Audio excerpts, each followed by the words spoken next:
Welcome to another session of Veterans of the Cedar Valley. My name is Tom Haggerty. I'll be your host today. We've been filming about 20 episodes of various issues that affect veterans in the Cedar Valley area. This is about number 12 show. Last month, Sid Morris was the moderator, and he spoke with two veterans, one from the Korean War and one from World War II. Today we're going to continue that process, and we're going to be interviewing soldiers who served during the Vietnam Era and also one who served in Iraq War. And the unique thing about this show is that all my guests were all medics, and I was a medic too, so we're calling this Medic, Medic, Medic. And we'll talk probably more about our experiences than about the conflicts. But I'd like to welcome from left to right Jim Clements, who was a Army medic, served during the Vietnam Era. And next to him is Fred Hansborough, who served in Iraq as a medic during that time. And they'll both explain what time and service they did. But welcome to both of you to the show. We appreciate you coming in. Afternoon, Tom. And I'm just tickled about how this turned out to be three medics. You know, we can go out later on and tell our war stories to each other. But Jim, let's start with you.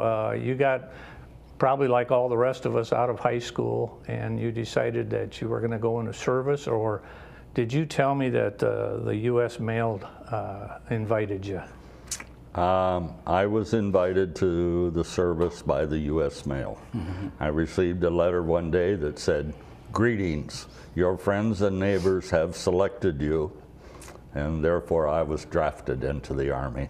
Well, did you have a draft number then at that time? Well, you had selective service number, yes. Yeah. Was it high or low, or were you going to be drafted anyway? My home county didn't have enough people. I was number one on the list. Oh my goodness, sorry to hear that. Well, anyway, so you got the letter and you had to report where? I reported to, I want to say Fort Des Moines, but I don't know if there still is a Fort Des Moines or not. There still is. Yep. But that's where I had to report to. And then from there you did your physical and then left to your next From there station. I was shipped to Fort Leonard Wood, Missouri for basic training. Okay, we're going to come back to Jim's experiences at the start of his career in the service.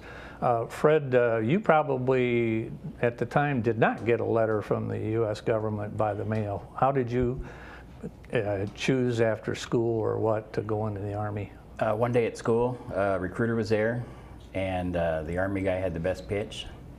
And my dad had been a Marine, so I knew I didn't want to do that. It was too tough for me. At the time that you were being given that pitch, was there a conflict on or a war? Nothing? No, we hadn't entered Afghanistan or Iraq yet. No, that was 1985, so there was nothing going on. The Vietnam was history, and we were kind of in between conflicts as we go. Yeah. Well, how old were you when you joined the Army? 17 when I joined, and then I was a month after my 18th birthday, I went to basic training. So at 17, you had to have your parents' permission, right? Yeah. And did they gladly do that, or did they? Well, my family has kind of had a tradition where at least one of the males in each family joins the military, so it just, my dad was in Vietnam, and it just kind of felt right. Good. Back to Jim. Jim, when you left Fort Des Moines, we were traveling down the road, and where did you go for basic training?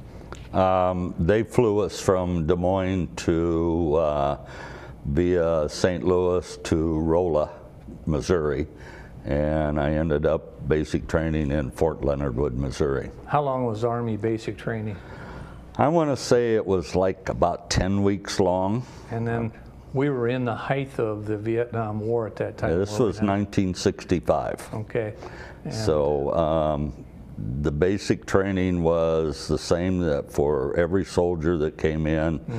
Mm-hmm. Basically a rigid physical fitness program, and you learned the basics of the military and weapon usage and everything else. I don't want to start an argument about whose basic training is tougher, but you two Army went through probably the same rigorous training and all the stuff. But you know, the Air Force, I think we were 11 weeks long. What was yours? 10, I think. About 10. 10, okay.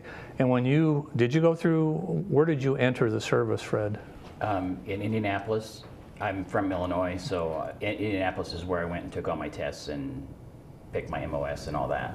And so you got to select the specialty that you wanted to go in. Yes. And you chose to be a medic. Mm-hmm. And when you finished your basic training, again, where was your basic training? Fort Jackson, South Carolina. Oh my, was that like a swamp or no? No, it was a lot of red dirt and hills. And bugs? A lot of bugs. Oh my, and so you went there for basic training, and you graduated with your class, and then how many in your class in basic training went on to become medics?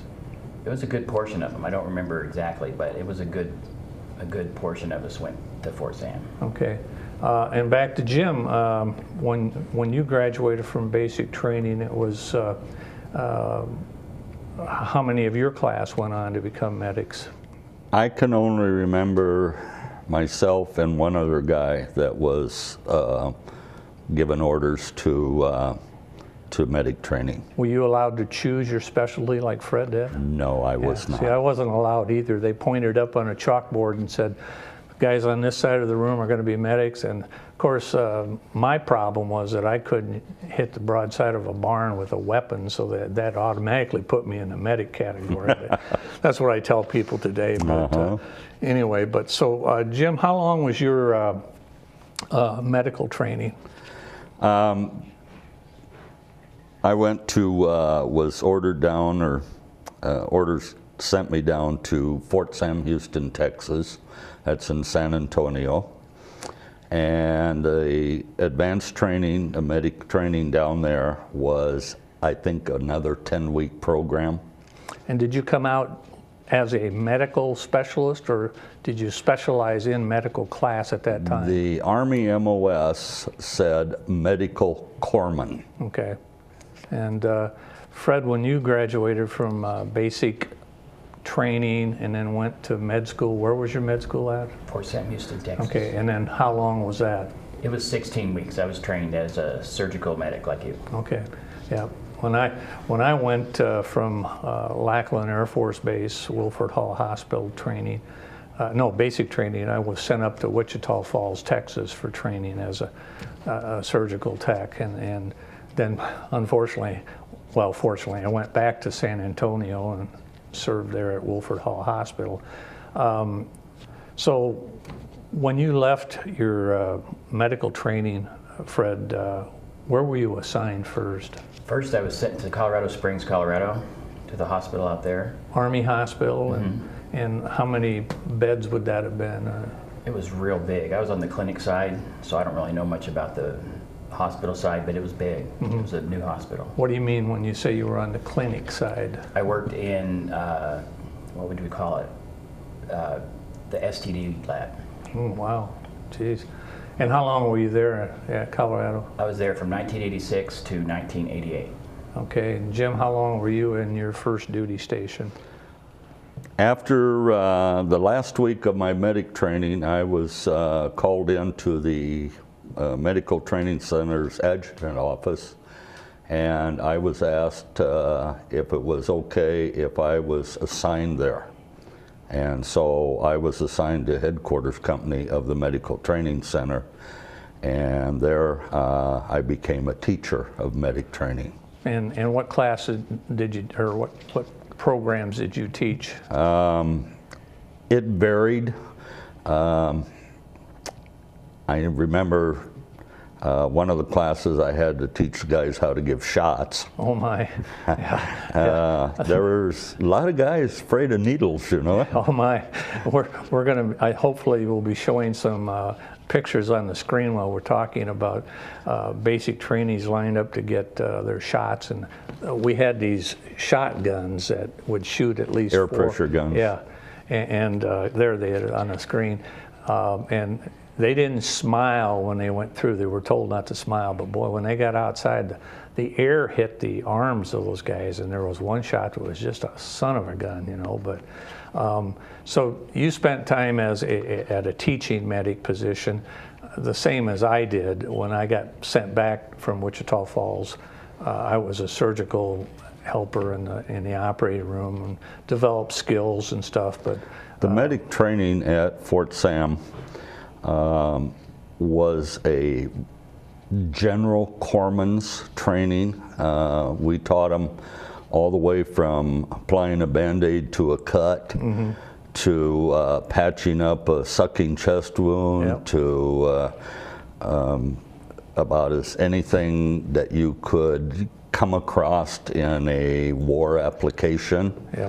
And that, and also part of the training was for the ones that became hospital corpsmen or became dispensary technicians at any Army post and that. So it was a wide-ranged medical training. Now, Fred, and the difference between us two as medics, when you went to Afghanistan, Iraq. I'm sorry, when you went to Iraq, you were assigned there as a combat medic. Yeah, in the 1st Infantry Division. And so you would go out to, where did you go from once you landed in? Well, we landed in Saudi Arabia, and then I was part of 7th Corps.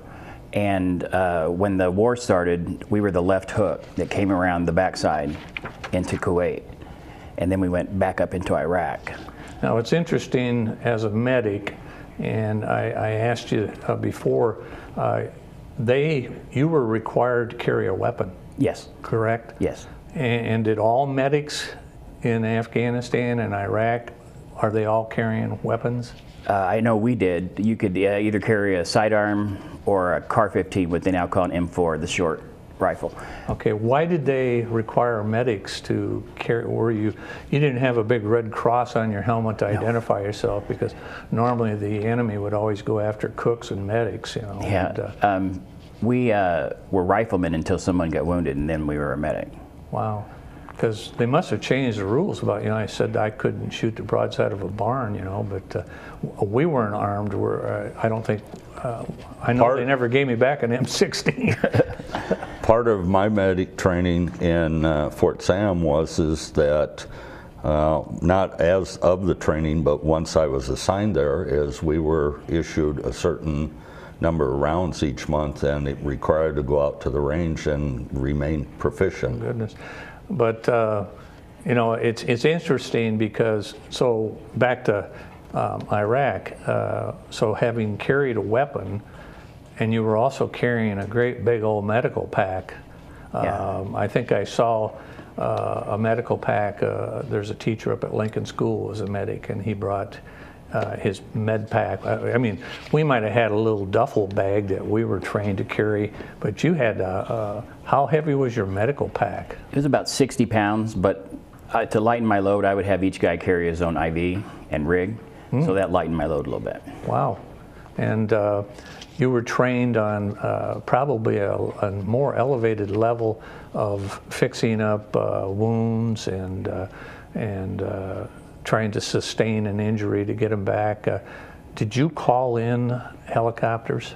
No, the lieutenant and the radio guy would do that, but I would have to fill out the tags that would go with them, and that was important. Okay, we're reached the halfway point of our program, and we're going to take a few commercials here to help out with the budget, and we'll be right back. Please come back and join us on our program.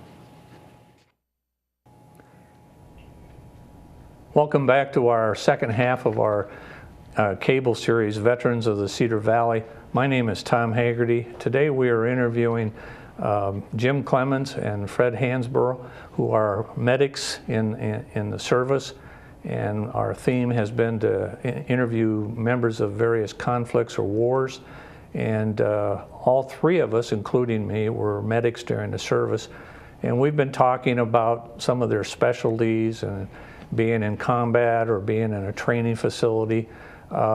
Jim, let's go back to you. In the 2 years you were in the position in Colorado. No. Refresh me. Fort Sam. Okay, back to Fort Sam. How many medics passed through that you would have trained? Wow.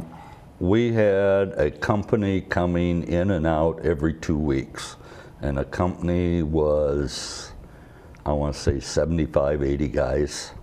So every 2 weeks we put through 75 or 80 guys. Wow. And what was your rank when you were the trainer?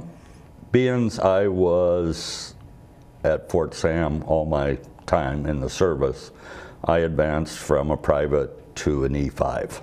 So you were a sergeant. Sergeant, Yeah. And Fred, when you went into Iraq, I forgot how long you told me you were there, a year or? About 6 months. Okay, and was that a normal time served, or Well, I went early. Sorry. Go ahead. I went early. I was an advanced party for the 1st Division. So I was there a little bit longer than most people in our division. But we stayed, everybody came back in May. So I got there into November and came back in May. And so I was there a little longer than And when you went out, I wasn't there, so you'll have to explain it to me, but you would go out with your squad or your, whatever the Army calls it, but you would go out for a certain number of days, or were you out at an outpost as a medic? Or? We cleared bunkers because the Air Force and Navy had come through and blew up everything. Of so course. they did a good job of that. Yes. We went through afterwards and cleared the bunkers for intelligence and stragglers. Okay. Did you, at any time, were you helping civilians? Yes, we did. As a matter of fact, there were civilians that had collateral damage from the bombs, and some had, disease type things going on, and we did. You gave them shots and took care of them, and. I didn't personally, but they were given shots and stuff. I did mostly first aid. If they had been hurt in collateral damage, as we call it, did we treat them in our hospitals? Or yes. Okay. And so we had to evac them out, or Their priority was behind an American soldier. Sure. But they got priority in front of an enemy soldier, Okay. at least at that time. Jim, were you in an operating room experience at all? No. Okay. See, I was, and what I learned in my 4 years as a medic, surgical tech, and teacher, and all that. I came out of the military looking for a job in the medical field, and I couldn't believe it that what I had learned and what I was able to do, suturing and stuff like that, couldn't touch a patient. And I understand there's a lot of lawyers and there's a lot of people with degrees and stuff, but I was really disappointed.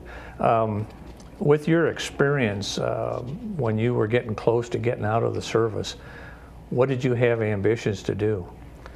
I had attended 2 years college, and John Deere had offered me a job, and I was working for John Deere when I got drafted. So therefore, I took a leave of absence from John Deere, and I had a job waiting when I got out. Not in the first aid station? Or Not in the first aid station.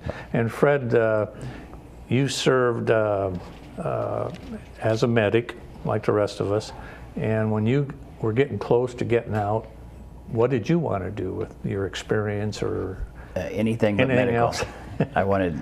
I had had enough. I had seen too much stuff for me. Yeah, sure. And I didn't want anything to do with it. Mm-hmm. And so you came back to your hometown, and from there you've moved on. And how many? I'm intrigued on the you're going out with your troops. How many were medics? Just me. Just one medic? Mm-hmm. Wasn't there a backup system? Well, on the helicopters that would come in, there would be medics on that. But we had what was called Combat Lifesaver, where we would teach a certain amount of guys, usually 2 per squad, how to start IVs, how to stop bleeding, how to splint fractures, that kind of thing. So if anything happened to me, they could keep themselves sustained until the helicopter got there. Well, for both of you, and we'll go back to Jim, if a young person came up to you and said, I'm thinking about going into the service, what would you recommend they try out for, instead of saying, what specialty would you recommend for them? Well, I enjoyed the time I had in the service, because not only learning the medical field, but also helping to teach it to others, and that it's not a bad field to get into with today's the way the medical situation's going for everybody. Now, your location, I believe, was well known for burn recovery. Yes. At Fort Sam Houston, Texas is the Brooke Army Medical Center. Right. And all the bad burn cases from Vietnam at the time were brought back to the Brooke Army Medical Center for treatment. Yeah, I can remember unloading, or planes would come into Kelly Air Force Base, and there were 5 bases around San Antonio, and they would bring in patients from the Philippines or from anywhere in the United States or the world for treatment, and we would unload the patient, and if they were burned, Army, of course, they went over to your place. If they were requiring surgery of whatever kind, they went to the Air Force Hospital. And I'm not sure, is that where your patients would come in from Kelly Air Force Base? Because it's right next door to. It had to be, because Fort Sam did not have any airfield or anything related to it. So. And I believe now, on the ultimate wisdom of modern day military facilities, your location is the only one open. I think it still is, yes. Because Wilford Hall Hospital, 1,000-bed Air Force Hospital, where I worked, is now closed. And it was under a base consolidation. There it is on the screen.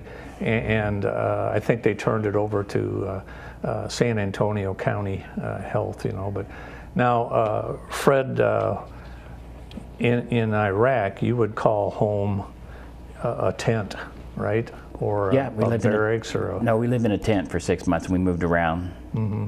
And when you were not going out on a combat mission or a mission, did you have the day off, or did you take time to go help the civilians or fill sandbags? What did they make you do? Well, we'd have guard duty, and we did fill sandbags for our own bunkers. We each had bunkers that we had to have, and fighting positions around the perimeter. There was infantry and infantry fighting vehicles around the position that really kept us safe, but we did have to do our time on the wall. Was your location ever attacked? Just sporadic things, like a truck. These little trucks would go by with machine guns on the back, and they would fire as they went by, and then they'd get blown up. Mm-hmm. Well, that's what happens when you fire. Yeah. So, Jim, how many different departments were at your hospital?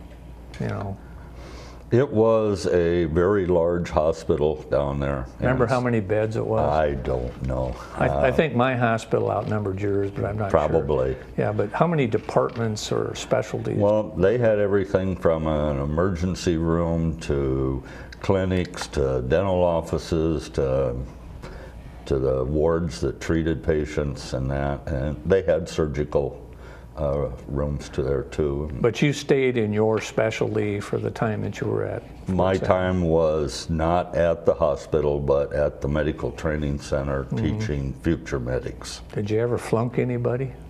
No, nobody ever flunked.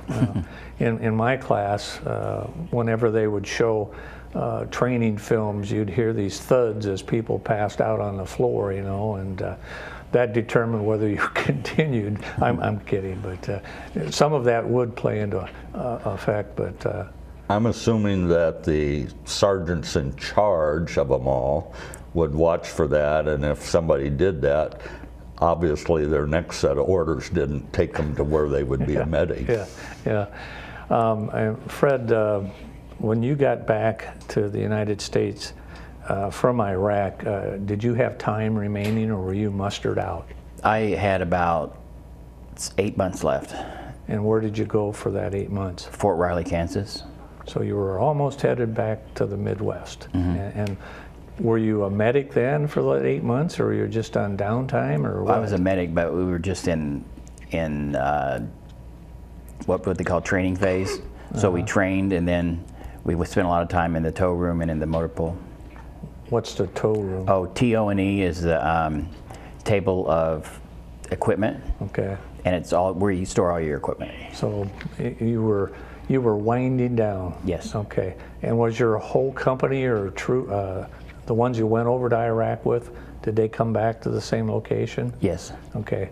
And then how much total time did you say you served in the? From 85 to 92. Okay. And you mentioned your dad was in Vietnam? Yeah, he was a Marine in Vietnam. Was he a medic? No, he was a mortar man. Oh, okay. Just checking. I wanted to see if the trend kept. And then, Jim, when you were getting close to getting out, did they try to get you to re-enlist? Oh, yes. Did they offer you a bonus? Excuse me. Bonus in the form of the next rank up. Oh, okay. My roommate in the Air Force, he made prosthetics for patients who had amputations, and I think he got offered about a $20,000 bonus, and they told me I could re-up, you know, because I guess surgical medics were just a dime a dozen back then. But the one, name something that experience-wise that you'll never forget, Jim, as a medic.